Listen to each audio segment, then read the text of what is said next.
대선 주자들 어떻게 움직이고 있는지 이형원 기자 연결해서 알아보겠습니다. 오늘도 분주하게 움직이고 있다고요? 네, 먼저 지지율 선두를 달리고 있는 더불어민주당 문재인 전 대표는 4차 산업혁명 현장 점검에 나섰습니다. 오늘 오후 서울 종로구 세운상가에 있는 팹랩을 방문했는데요. 이곳은 디지털 제작 장비를 활용해 누구나 자신의 아이디어를 실제 사물로 만들 수 있는 공공 제작 공간입니다. 문 전 대표는 이 자리에서 4차 산업혁명 공공 인프라의 모범 사례인 이곳을 적극적으로 확산시켜 청년 일자리를 많이 만들겠다는 포부를 밝힐 예정입니다. 안희정 충남도지사는 경북 안동에서 토크 콘서트를 열고 청년들을 만났습니다. 심각한 청년 실업 문제와 이들이 원하는 일자리에 대해 듣고 함께 대화하는 자리를 마련한 겁니다. 이재명 성남시장은 부산 소녀상을 찾아 한일 위안부 합의 재협상을 거듭 주장하고 철도노조 부산지부 강연을 통해 노동기본권 보장을 강조할 예정입니다. 국민의당 안철수 전 대표는 국회의원회관에서 열리는 4차 산업혁명 포럼에 참석해 미래 먹거리 창출 방안을 논의합니다.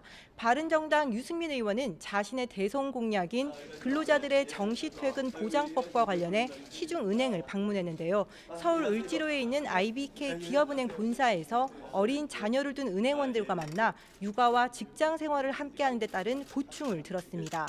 남경필 경기도지사는 램버튼 전 미국 연방하원 의원 등 방한단을 만나 한반도 통일과 한미 동맹 관계 등 안보 이슈와 관련된 의견을 나누고 있습니다.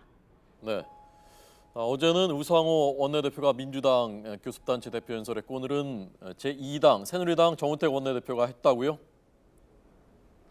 네, 정우택 원내대표는 국회 교섭단체 대표 연설을 국민께 죄송하다는 말로 시작했습니다. 지금의 국가 위기는 새누리당의 부족함 탓이라며 보수의 실패가 아니라고 강조했는데요.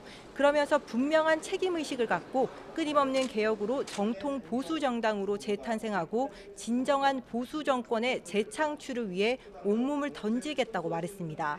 개헌에 대한 중요성도 거듭 강조했는데요. 현 시점에서 정치권이 할 수 있는 최고의 정치 개혁으로 개헌을 꼽으며 대선 전 분권형 대통령제 중심의 개헌을 이뤄야 한다며 여야 대선 주자 개헌 연석회의를 구성하자고 제안하기도 했습니다.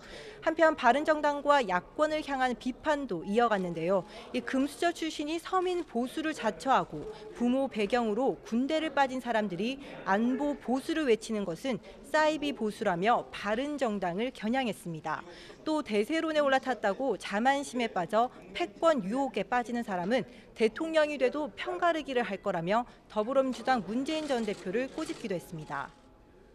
네. 다른 당들 반응은 어떻게 나왔습니까? 네, 먼저 더불어민주당은 남탓만 하고 알맹이 없는 연설이었다고 평가했습니다. 이재정 원내대변인은 국민에게 석고대죄하고 뼈를 깎는 혁신을 해도 용서받을 수 없는 곳이 새누리당이라고 지적했는데요. 그럼에도 새누리당이 정권 재창출에 온몸을 던지겠다니 아연실색하겠다며 아직도 정신을 못 차렸다고 비판했습니다. 국민의당 역시 새누리당이 국정농단에 대한 책임을 부정하고 있다고 날을 세웠습니다. 장정숙 원내대변인은 국정농단의 공범인 새누리당은 국민 앞에 진정 어린 사과와 이 반성을 먼저 해야 한다며 정권 창출에 대해 운운할 때가 아니라고 비판했습니다. 바른정당은 반성을 가장한 남탓으로 연민마저 느껴진다고 비판했습니다. 장제원 대변인은 국정 혼란과 민생 파탄에 책임을 져야 할 새누리당이 제3자인 양 정치 논평을 하고 있다며 정원내 대표를 향해 정치 평론가로 이직해야겠다고 쏘아붙였습니다. 지금까지 국회에서 YTN 이영원입니다.